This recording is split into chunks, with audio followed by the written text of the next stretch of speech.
even when our children are eating healthy food, at least most of the time, they'll inevitably have some stomach challenges. No question about that, Olivia, but some new ideas are emerging about how to keep those little tummies happy. Angelique Rivera didn't know anything about probiotics when she started dealing with her son Avery's health problems. But she did soon realize that the Ritalin and the other drugs he was on weren't helping his ADHD. He was like withdrawn in the classrooms.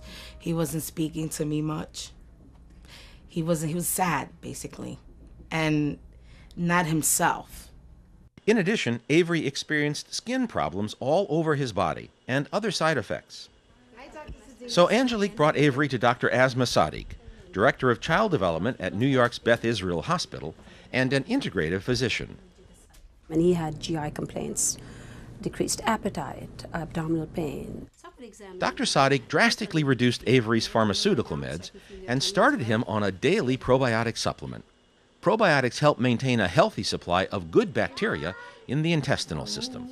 The fact is that if we eat the best food in the world and we don't have the proper flora, we're not going to maximally absorb nutrition, because the probiotics break down on a chemical level and actually change some of the configurations of the nutrients in the food so that we can absorb them.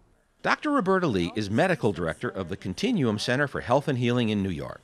She says probiotics in recent years have attracted growing interest for the health benefits for both the digestive and immune systems in adults and children. We see that many inflammatory diseases, many autoimmune diseases are greatly affected by gut flora, and so probiotics are now much more of the conversation, especially with children. In Avery's case, the results were dramatic after only a few days. His appetite improved, and she even reported his mood being better. The mood swing changed, the regularity, and the skin is real clear and shiny and glowy. And you attribute that to? The probiotics. It's when I say try it, it's doing good. Experts say that every day we should deliver 10 million healthy bacteria, so-called good bugs, to the intestinal system, which has trillions of bacteria in all.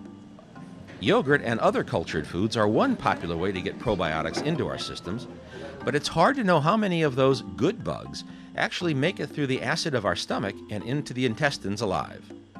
So a wide variety of pills have been developed, mostly for adults, to help deliver the right amount of probiotics.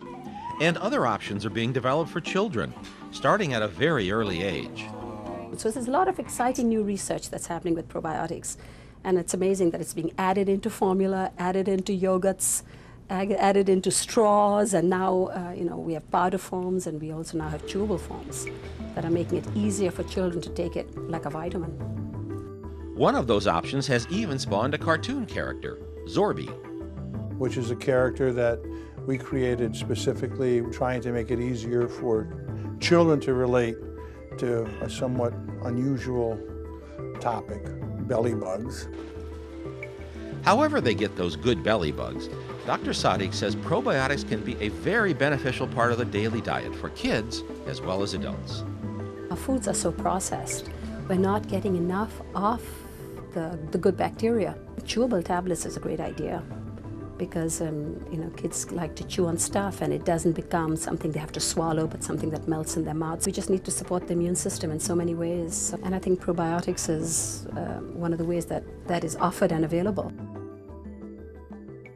The other thing that's interesting here is the role of probiotics and antibiotics. It's an interesting relationship they have. The experts say that anytime a child or an adult is taking antibiotics, we should also be taking a probiotic. Right, but they say not to take them at exactly the same time. You should take your probiotic a few hours after taking the antibiotic. Little space is important, but we need to keep a steady stream of the good bugs coming so we keep our stomachs happy and we keep our immune systems healthy as well.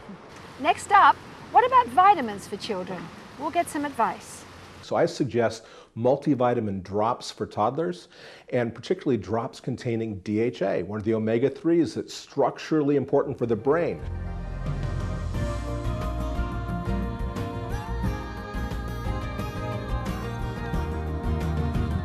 The AMA, the American Medical Association, currently recommends that every adult in the US take a multivitamin every day to help them keep healthy. I had mine this morning. Did you? Good. Now, the issue of vitamins for youngsters, however, has been much less clear-cut. So we decided to consult one of the nation's top pediatricians, Dr. Alan Green. He's clinical professor of pediatrics at the Stanford University School of Medicine, author of several child-rearing books, and host of drgreen.com, a very popular website for parents. After a baby's born, breast milk is the perfect food. But that doesn't mean vitamins aren't a good idea. Vitamin D is something we're built to get through our skin, not from breast milk. And because of the way life is in the modern world, with sunblock and kids spending so much of the time indoors, taking vitamin D, just 400 international units of vitamin D a day, is a great idea for breastfed babies. But apart from that, breast milk has got everything you need nutritionally. The formulas actually have vitamins mixed in. It's when breast milk and formula go away that many kids start getting not enough of certain nutrients. Toddlers, for instance, often are very picky eaters and could be missing out on key things. So I suggest multivitamin drops for toddlers, and particularly drops containing DHA, one of the omega-3s that's structurally important for the brain. The brain's growing really fast for those first 5 years. It's 3.5 times bigger by the time they're 5 years old from when they're born. And they need DHA, and most toddlers aren't getting it. A 3-year-old should be getting 150 milligrams a day, and in the United States, the average 3-year-old is right now getting 19 milligrams a day. So once kids are big enough that they're able to chew well, then I'd suggest a chewable multivitamin for kids. Again, choose one that's made without the artificial colors or flavors or preservatives, that provides a safety net, helps fill in the gap.